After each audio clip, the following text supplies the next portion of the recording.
On this edition of Gameball College Kickoff, we're going to recap a crazy Week 8 of what happened in college football, including Paul Bunyan's return to Ann Arbor, and a couple of teams also making their case of being maybe a direct threat to Alabama. Also, in our second segment, do we agree with the college football rankings, and also which teams are on the verge of not making a 14 playoff? There's 4 teams that are locked in. There's another 4 teams that are on the outside looking in. And, of course, we'll give you our Week 9 key matchups to keep an eye out on, as well as our predictions. It's going down. College Kickoff begins now.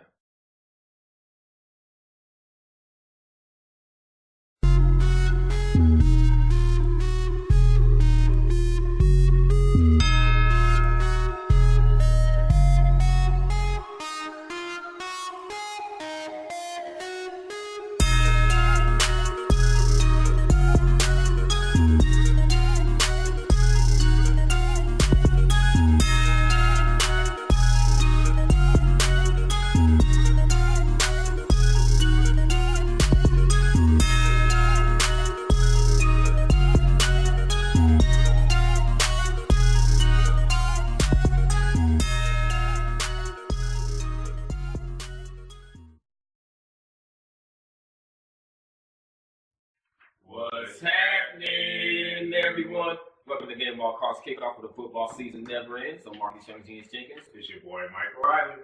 And, of course, we're going to start things off with a recap of what happened in Week 8 with the top 4 matchups in college football, starting with Michigan beating Michigan State by a score of 21-7. We'll talk about that here very shortly. We're going to run through these other 3 scores. Number 16, North Carolina State. Clemson handled their business. They flat out put a stomping on North Carolina State offensively and defensively. They looked terrific in that game against North Carolina State. 41-7 would be that score over the Wolfpack. I thought it would be a closer game than that, but Clemson ain't playing around. And they're peaking once again. And that freshman quarterback, Trevor Lawrence, he's nice. He's cold. He's cold. He might leave his junior year to the NFL draft.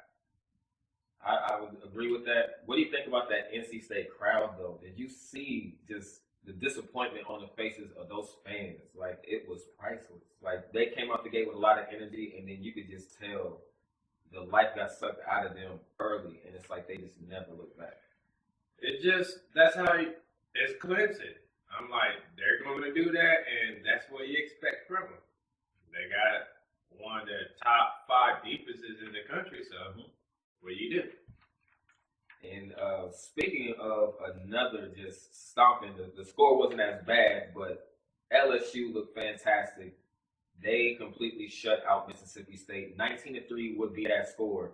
3 points scored in the first quarter. Then after that, LSU's defense shut them out for the rest of the game. That is true smash mouth physical defense, and that's what you want to have going on to the season. We are a half point away, so LSU displaying that their defense is legit, their defense is real, and going forward as the podcast go, I can't wait to talk about LSU versus Alabama. Let's get it in. Also, Washington State, number 25 over the weekend. They actually jumped to number 14 after this big win over number 12 Oregon. They won 34-20 will be the final score on that one. We'll also discuss that one. Before we jump back into that Washington State-Oregon game, first thing we're going to talk about the Michigan Wolverines and taking back Paul Bunyan to Ann Arbor after walking into Michigan State and basically sending a message to them. Mike, I got to ask you about this because the game that I saw, I'm really disappointed in Michigan State because you let the Wolverines walk onto your field and disrespect you. First of all, before the game, you're going to let somebody walk on your field. Stomp out the Spartans. I see that. On the end zone. And they just never responded. We can talk about quarterback play. Brian Lewerke was a disappointment. Yes, there was a nice trick play in the third quarter. Their only score, which would have been in the third quarter. I'll talk a little bit more about that. Mike, I would love for you to break down this game. And what you think about this? Well, Michigan won 3 phases of the game. Offense, defense, and special teams. Their offense finally was able to generate and move and get some positive yards against Michigan State. It could have been a lot worse than score-wise, but the defense only held them to 21 points. And then what Michigan, their defense is for real. They got after Michigan State offense, and they just looked at lost. Michigan State did not know what they were doing. They just looked lost on the island on an episode of Greg's Anatomy of the Land of the Lost or something. I don't know what's going on with Michigan State. But give credit to Michigan because this game was on their mind, and they let one slip away last year, costing them to get into the college football playoffs. So they had this on their mind, and their defense was just lighting up. I mean, the offense did its thing and scored touchdowns for the running game and pass game, but it's the defense turn to get a lot of credit because the defense was just flying everywhere.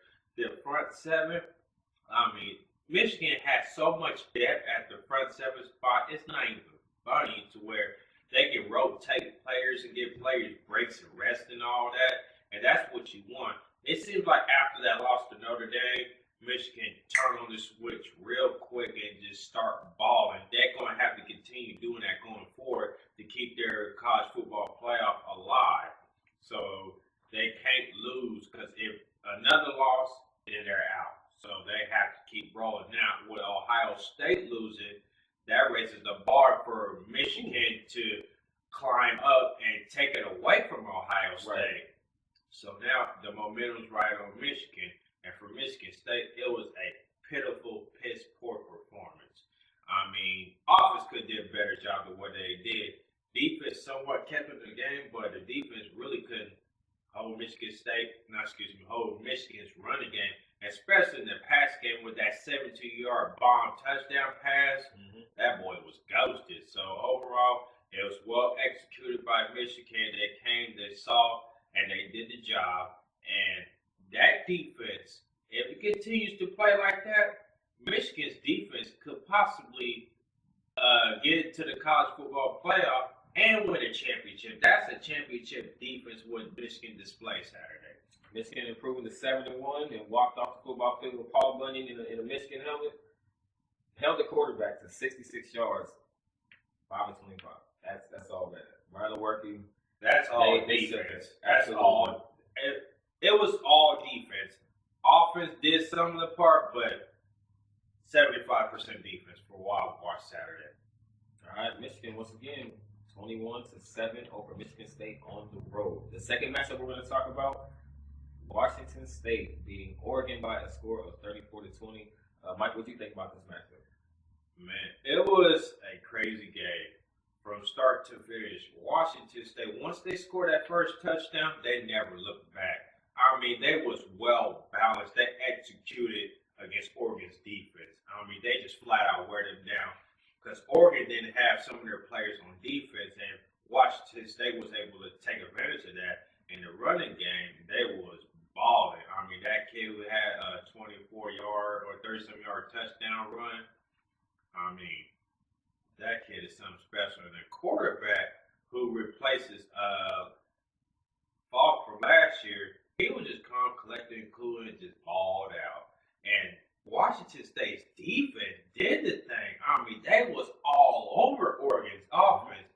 Oregon has one of the top 10, top 15 scoring offenses, but Washington State held them in check to 20 points. 20 points may seem a little bit a lot, but you held an offense like that to 20 points, you're going to win games. I mean, Washington State just flat out wanted more, and they want to prove that we are for real. We can possibly run the table. And Washington continues to do what they do, run the table, and win out the division, win out the conference.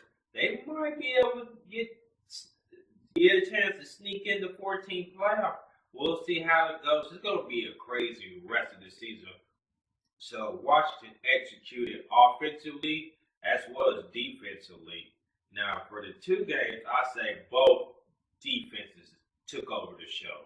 Washington State's defenses, man, they got some balls, especially at the linebacker position. And the edge rushers, they would just get after the quarterback, just making them look lost, like he didn't know what to do, make it look like a true freshman.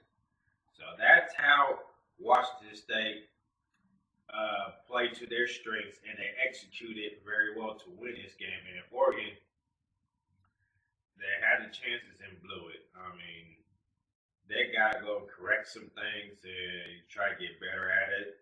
But Washington State wanted more, and they was a better team, and Washington State deserved this win.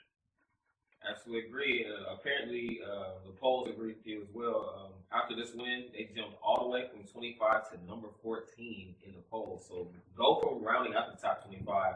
Now you're in the middle of a pack with a big win like that over Oregon. So definitely give a lot of credit. So for Washington to keep the Pac-12 hopes alive to get in college football playoff, they have to win out going forward. They cannot afford another loss. If they afford another loss, the Washington State not only out of the football playoff picture, but the whole conference of the Pac-12 is out of it. So Washington State is their only hope for the Pac-12 of getting to the college football playoff.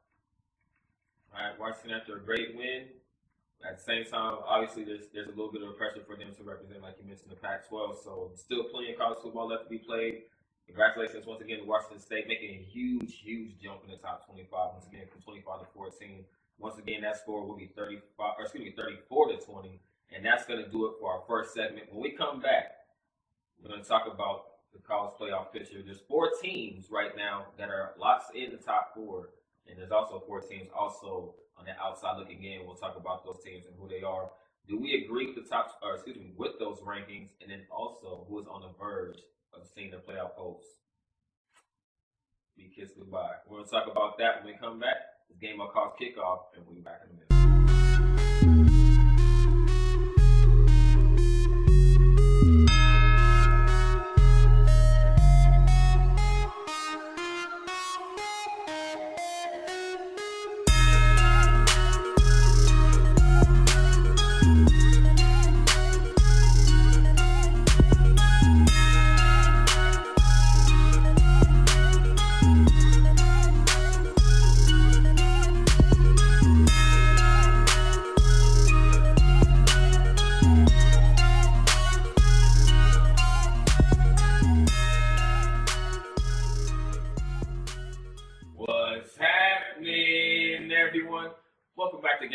Kickoff for the football season never ends. Now, in the second segment, we're going to talk about the playoff picture. Once again, there's 4 teams that are locked, and there's also 4 other teams that are on the outside looking in. We're going to first talk about, Mike, do you agree with the top 8 rankings right now and where they stand?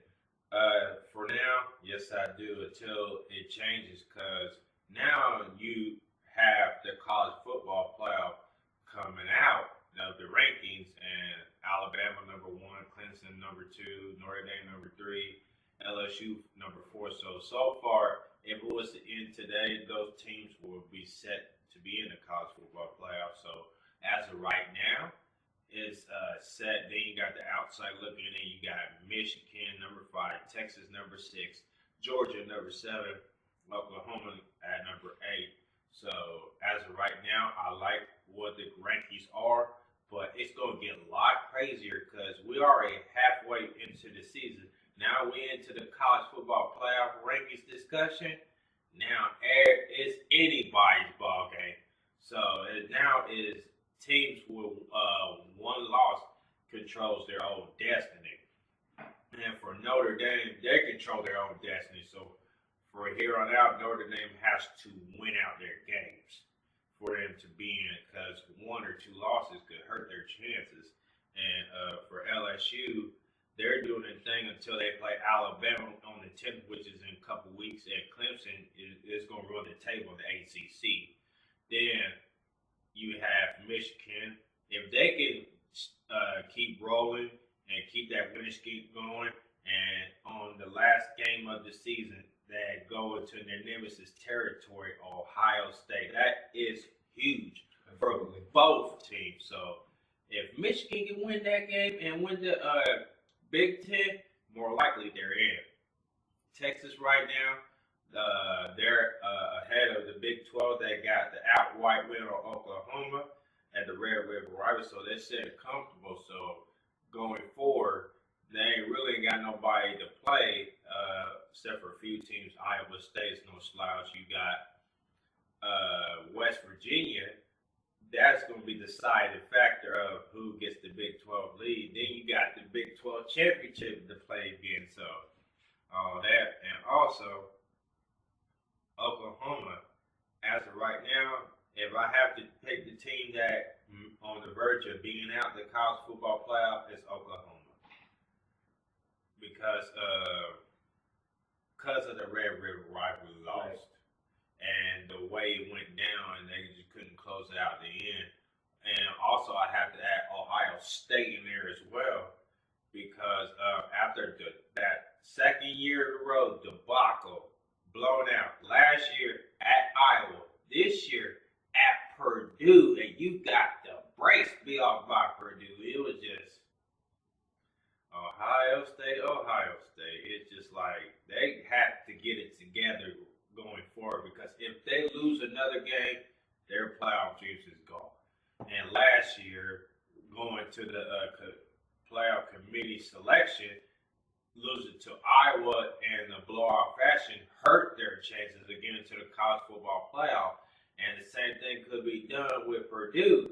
They blow it out by Purdue, and it hurt their chances. So going forward, they cannot afford to lose another game, especially against Michigan, because Michigan's defense right now looks like they're the best defense in college football and going along with that offense. So Ohio State has to figure it out, getting back to the drawing board. But as of right now, I like the rankings of the college football playoff, and the committee got it right for right now until we get further down the season. And it's going to get more crazier and crazier. So I'm looking forward to the Alabama versus LSU on the 10th, which is in a couple weeks. And it's going to be, that game is going to be the deciding factor of who is going to SEC championship. Now, I do want to ask you this really quick before we jump into the second question for this segment. You look at these teams, and all 8 of them are actually playing good football right now. You look at, LSU and Michigan, even though Michigan's one of the teams on the outside looking in, identical records with LSU. Texas has been playing fantastic football since their loss at the beginning of the season. Georgia playing great football. Oklahoma's playing good football. If you look at these teams and how they've played, does this kind of further the case to expand the playoff eventually? Yes, it does. And I think right now, later on in line down the road, they should expand the college football playoff from 4 teams at least to 6 to 8 teams, and make it fair for everybody. That way you have all the Power 5 conferences, the winner of that, then you invite the other 3 conferences who won their conference into the mix as well. So going forward, I hope to see expansion of the college football playoff from 4 teams to 6 or 8 teams. All right. Now the second question, Mike, pretty sure you kind of touched on it already, but just to make it official, which teams are on the verge of actually seeing their playoff hosts be going? If I'm correct, like I was saying, is Oklahoma and Ohio State. As I was alluding to, Oklahoma, that hurt the Texas loss to. That hurts because now you gonna have to rely on another team beating Texas to get into that Big 12 championship conversation. Then you have to win the Big 12 championship to get into the playoff conversation. As for Ohio State, after that debacle, man, their chances are slim now. So going forward, they're going to have to prove to the College Football Playoff Committee that they can still be in it and they can still run the table, and they have to win by blowout. Because now you try to get style points after that loss in Purdue. So going forward, I'd rather put Oklahoma ahead of Ohio State. And those are my 2 teams on the verge looking out. But it's going to be crazy because they can still get in there. Because, like I was saying, everybody's going to try to knock everybody off. Mm-hmm. And eventually, it's going to come down to 4 conferences, and one of them is not going to be in because most of the teams are in the SEC West, which is the tough division, the SEC conference, play each other. So Georgia's got to play Florida coming up. So if Georgia wins, more likely they'll be in the SEC championship game. If Florida wins, then Florida be in there. So Georgia has to win going forward and win out and win the SEC championship game because they're in the East. With the West, it's gonna be brutal because you got Alabama, got Auburn, LSU, Mississippi State. It's just a brutal schedule going forward down the line for Alabama. So, like I'm saying, I'm looking forward to Alabama versus LSU because the winner of that game is more likely going to the SEC championship game. All right, 4 teams once again on the outside. Alabama and Clemson, definitely no brainers. Notre Dame still at 7-0. Those 3 teams respectively. LSU 7-1. Michigan right there with LSU. They're both sitting at 7-1. So once again, like you even mentioned, there's still plenty of college football left to be made. So this could definitely change by Saturday night. So I mean that's how the college football season is going as we're getting into the thick of things. Mm-hmm. But that's gonna do it for this second segment. When we return, we're going to bring the top 4 matchups for Week 9 and give you our picks, as well as, of course, we're going to have Mr. Luke Harkness on deck as well. Stay with us. You don't want to miss those matchups and those predictions. It's right here, Gameball Calls Kickoff, and we'll return. Don't go anywhere. Stay tuned.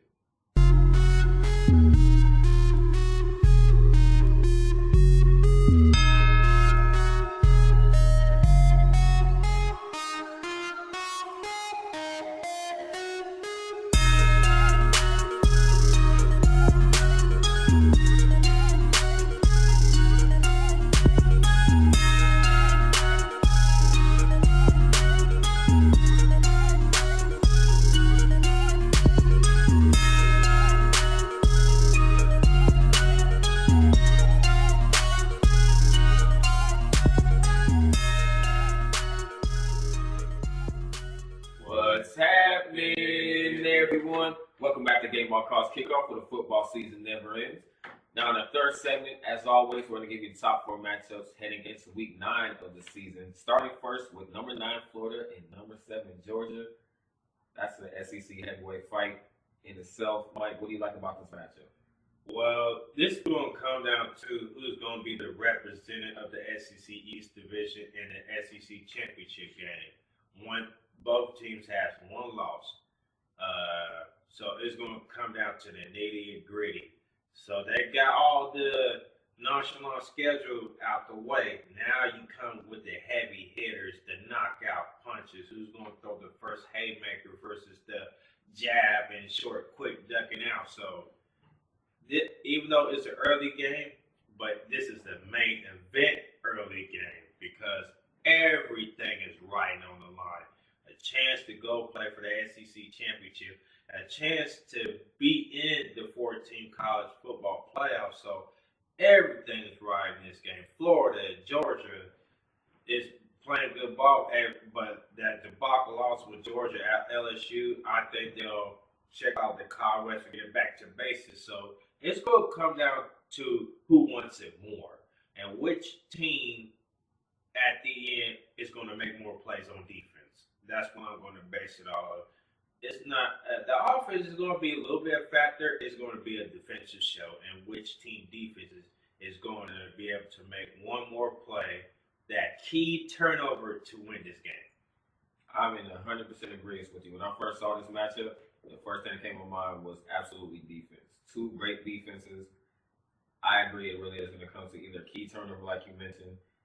Do you think this is going to be a high-scoring matchup or kind of maybe more like a 21-14-ish kind of? 21-14-ish. And before we get any further, Dan Mullen has turned Florida around. Yes, he has. I'm like, this is why Florida went out and paid him that money that they did, and this is exactly why Florida are in this situation now, because they finally got a little bit of quarterback play, and they still have a good defense. So it's going to come down to which defense is going to step up and make the most plays. So it's going to be, I don't think it's going to be a high score. I'd say it'd be like 21-17 or 20-17 or 18, something like that. It's going to be in the low mid-range scoring, but I can't wait to see this matchup.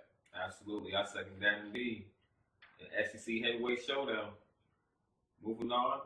Number 17, Penn State. Number 18, Iowa. Iowa playing fantastic football as of late, Mike.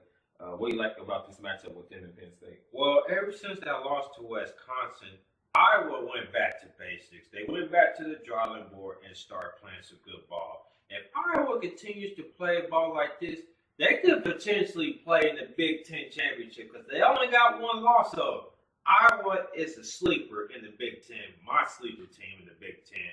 So they just got to go take care of business at Penn State. And defense, they're ranked in the top 10 in the conference and in the country. They're playing some good ball. I like the linebacker play of Iowa.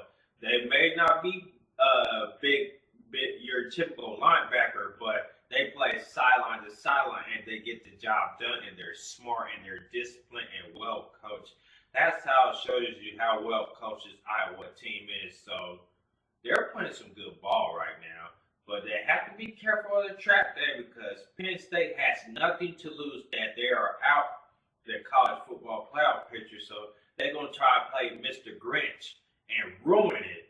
So for Penn State, if they want to upset Iowa State, they have to run the football effectively and get the passing game going. The issue with Penn State is their defense. That's why they had 2 losses in a close game season, because their defense. They had Ohio State with 12 points. The defense gave up a touchdown. They had another team now against Michigan State, and Michigan State came back and scored on them. So it's just been Penn State's defense has been their Achilles heel. Can they fix that to upset Iowa? We'll find out. All right, Iowa and Penn State. Moving to the Pac-12, number 14, Washington State. Obviously, like we mentioned, coming off of a huge win against Oregon. And moving in the rankings to number 14. They'll be taking on number 24, Stanford. We talked about this matchup just seconds ago, Mike. But what do you like about this matchup? It's going to be, I think it's going to be a dogfight. But it could be a track in because Washington State just coming off the emotional big win at home. So now they go on the road where Stanford ain't got nothing to lose. They're out of the college football playoff. They're looking at to ruin Washington State's dreams and hopes of getting into the 14th playoff. So we'll have to see which team is going to make more plays at the end and which defense can step up. Can Washington's defense shut down Stanford's running game and Bryce Love? We'll find out. So it's going to come down to, at the end, which team is going to make more plays of the opposing team to win that game. All right, a huge Pac-12 matchup. Washington trying to continue to climb in the top 25 once again after that big win against Oregon. We'll see if they can continue rolling on the road against the Cardinals. The final matchup we're going to talk about, and this is a huge one, Mike. We talked about this being a potential trap game, and that is number 6 Texas taking on Oklahoma State. What do you like about this particular matchup? Well, this game scares me for Texas because they're on a roll and they keep rolling. They're going to a very hostile environment, Oklahoma State. They have 3 losses. They're not going to college football playoff. And they're at home. Where they're at home against a big-time opponent, that's where they're at their best. And Oklahoma State plays good physical defense. And it's going to come down to, can Texas be disciplined all 4 quarters? Can they eliminate the mistakes and not have too many turnovers? We know the defense can ball. What about the offense? I don't know, but this could potentially be a trap game because now you have people on the outside looking in at your head once your college football playoff spot. So Texas cannot afford to make a mistake because if they lose, they're out of the college football playoff picture and Oklahoma jumps right back into it. So you cannot have no more losses going forward if Texas. So they have to execute offense, defense, and special teams to go in a very hostile environment, Oklahoma State, to win. For Oklahoma State, you just have to find a way defensively to slow down Texas' running game and force Texas to be one-dimensional offense, being with the pass. The secondary has to step up, be physical offensively. You got to get Justice Hill going in the running game.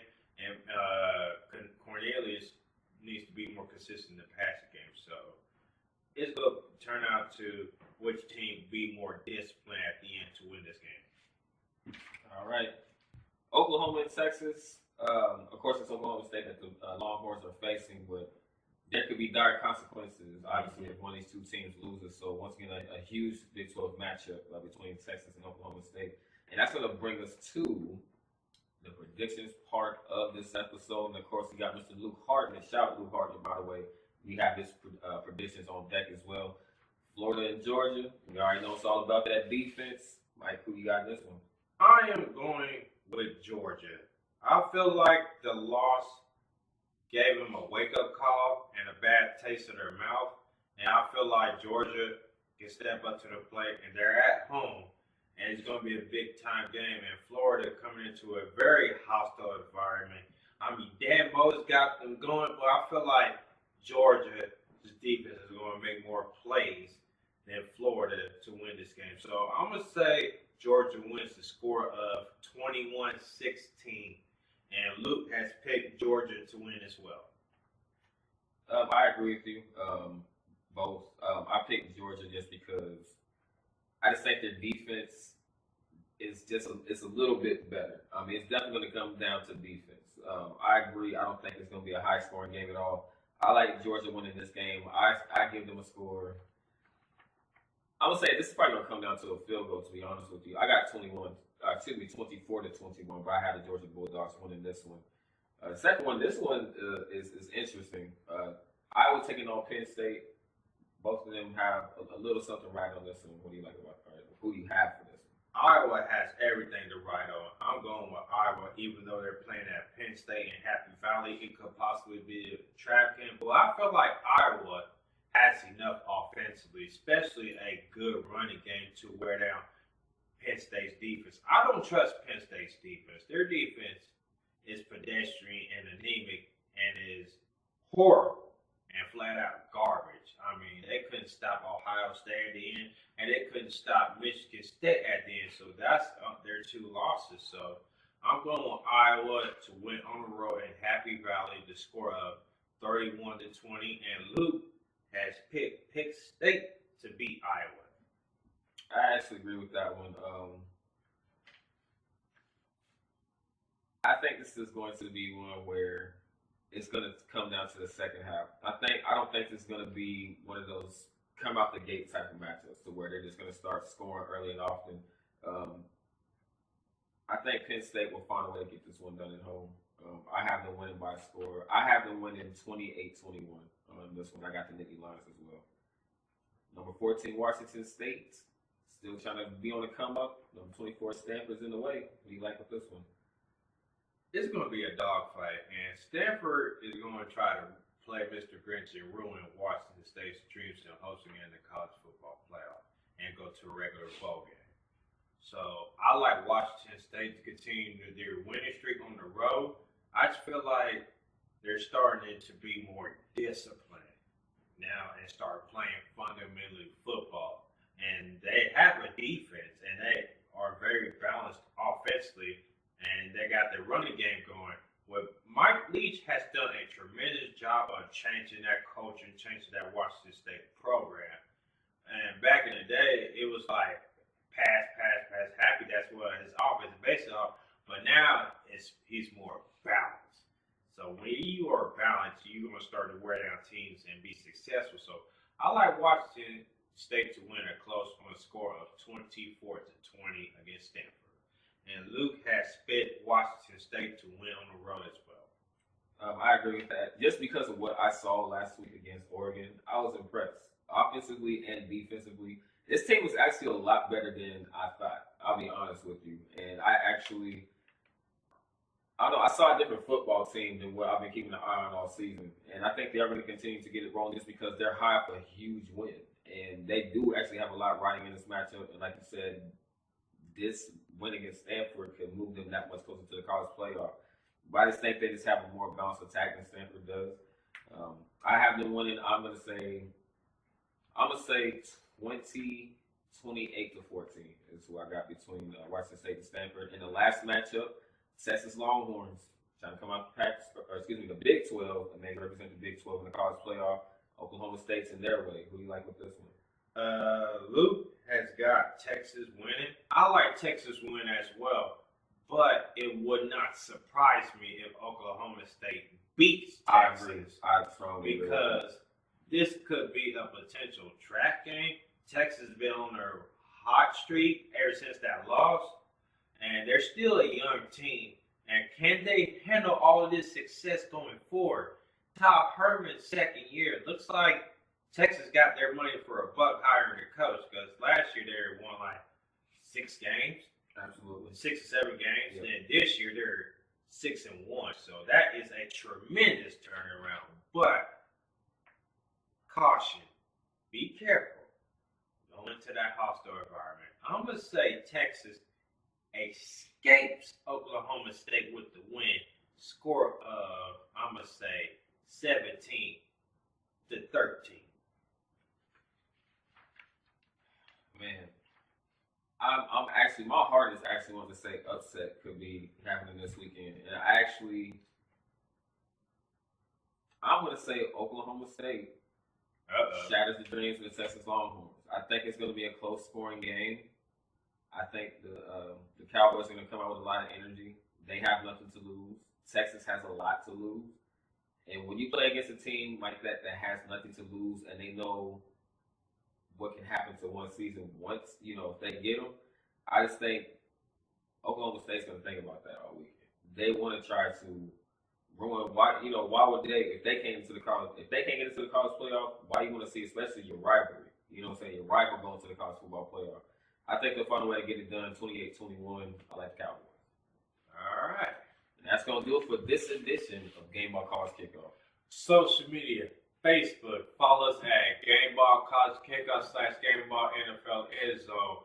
Email us at gck.gnfle@gmail.com. Twitter, follow us on our official Twitter page at GCK_GNFLE. You can follow your boy at all caps, Gameball_Mike, MYKE. You can also follow us on our Instagram at GCK_GNFLE. Get your merchandise, your clothing gear at TokenDesignsTopeka.com/Gameball. That's TOKAN, Token, not Toucan, DesignsTopeka.com/Gameball. Get on our YouTube, like, subscribe, hit a thumbs up, hit a thumbs down. Once you hit that subscribe button, hit that notification button as well so you get all the alerts and updates that we posted on our YouTube channel at GCK.GNFLE-TV. And we're going to premiere Fan Week next week. So get your questions ready. What we're going to do is we're going to sit down and read the question.